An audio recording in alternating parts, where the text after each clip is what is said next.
Bonjour et bienvenue dans cette vidéo. Aujourd'hui, j'aimerais qu'on parle de l'importance de d'écrire nos processus avant de pouvoir les automatiser.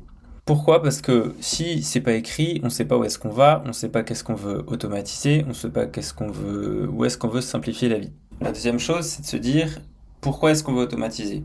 Les avantages de l'automatisation, il y en a plein, mais les principaux, ça va être de gagner du temps sur des tâches qui sont répétitives, diminuer la charge mentale. Donc quand j'ai mis en place un système avec automatisation, etc., ma manière de travailler a complètement changé et c'était beaucoup plus efficace.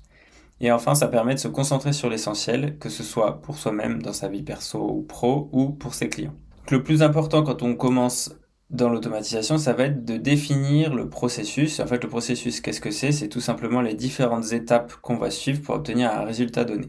La clarification du process, ça va passer par une schématisation des étapes. On peut faire ça dans Whimsical, Miro, il y a plein d'outils comme ça qui permettent de le faire.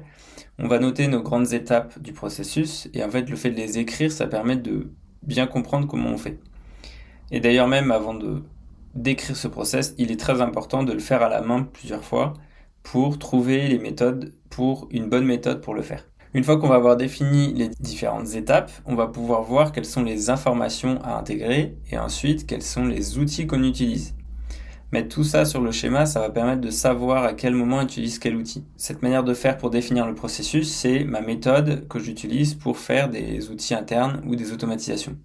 C'est basé sur 4 étapes. Donc la première, on l'a vu, c'est de définir avec précision son processus, le faire à la main plusieurs fois avant pour bien analyser et bien comprendre les différentes étapes qui sont nécessaires. Et en fait, l'analyse du processus va permettre d'identifier aussi les outils qu'on utilise, d'identifier les données dont on a besoin et où elles sont. Donc ça, c'est des informations vraiment à mettre dans notre process, dans notre schématisation de processus. La deuxième partie qui découle tout de suite de ça, c'est que ça va permettre d'identifier, de savoir quelles sont les données importantes dont on a besoin pour pouvoir travailler. Indépendamment de l'automatisation pour l'instant, on est vraiment dans la cartographie, dans la planification. Donc le process, ensuite on va voir les données, on va pouvoir construire une base de données si besoin, ou bien récupérer là où sont les données pour pouvoir travailler et faire l'automatisation.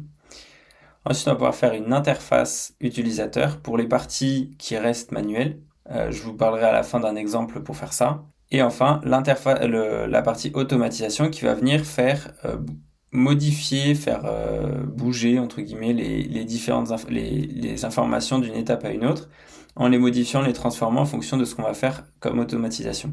Pour voir un exemple très concret de ça, j'ai fait un outil de gestion de la demande, c'est-à-dire qu'il y a un formulaire qu'un utilisateur peut compléter pour poser une question. Donc ça va être une partie interface pour les utilisateurs, une partie base de données avec les informations qui arrivent, des automatisations qui tournent et une partie enfin interface pour plus d'administration qui va permettre de gérer les demandes qui sont posées. Si vous voulez récupérer tout ça, vous pouvez aller dans le premier lien en commentaire.